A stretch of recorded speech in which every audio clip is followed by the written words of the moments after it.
Hey everybody,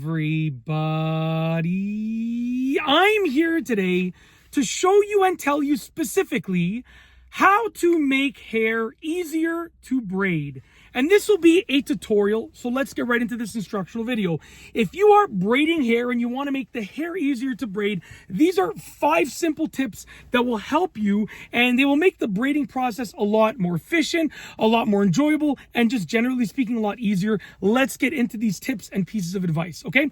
Tip number 1 for making hair easier to braid. Number 1 is comb out any knots and tangles. If you have knots or tangles in the hair, it's just going to be harder to braid the hair. So comb out any knots or tangles and, just make the hair as nice and straight and knot-free, tangle-free as possible, okay? Moving on to number 2. Number 2, spend time getting the hair separations perfect, okay? Now, when you're braiding hair, you have to separate the hair into different sections. You want to spend some extra time getting those separations and those sections as perfect as they can be. If you have lots of flyaways or lots of stray hairs that are sort of out of place, it's going to be harder to braid. But if you take the time and make all of those separations and those sections perfect, it's going to just work wonders with making the hair easier to braid, okay? Moving on to number 3. Number 3, braid the hair when it's dry. So, some people will tell you to braid it when it's damp or wet. I'm an advocate for braiding the hair when it's dry, and I'll tell you why. When you braid the hair when it's dry, it's easier to manage, and it's less likely for the hair to just sort of go on to a different section. If you braid the hair when it's wet, then the hair might go on to a different section as it touches something else, because it's more likely when it's wet to attach to something else when it touches something else. Whereas if you braid the hair when it's dry, I can just, this is, obviously it's not a real person. This is the hair. When you braid the hair when it's dry, it can touch something and it's not going to stick to it. So that's why when it comes to braiding hair, I suggest doing it when it's dry, because then it can touch another piece of hair and it's not going to stick to it. The sections will still be separated, okay? So that's why I recommend braiding it when it's dry, okay? Moving on to number 4, tip number 4. Number 4 is try to, my writing's a bit messy, so just give me a moment here. Number 4, I'm going to just read it slowly. Number 4, okay?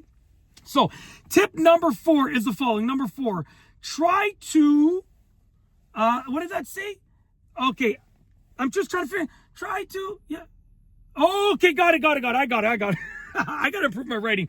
Number 4 is try to leave some time after washing, because oil is good. Okay, I got that. So basically, you got to try to leave some time after washing your hair, because the oil in the hair is good. If you just washed your hair a couple hours ago, you might want to wait till the next day to braid it, because leaving your hair for 12 hours or 24 hours after it has been washed will make it easier to braid, because the oil that accumulates in the hair will make it easier for the separations to stay together, for the sections to stay together, and it just makes it easier to grab. You're less likely to have flyaways. It just, generally speaking, you want to leave some time after washing it, because oil is good. That is number 4, okay? So just, if you washed your hair, try to wait 12 hours to 24 hours to braid it. I mean, you could do it right after, that's fine too, but just try to wait if you can, okay? And sorry about the delay. The next one is a little bit neater writing, so it's more legible, so I'll do it faster. Moving on to number 5, the last one. Number 5 is braid at a slow pace. That was very simple.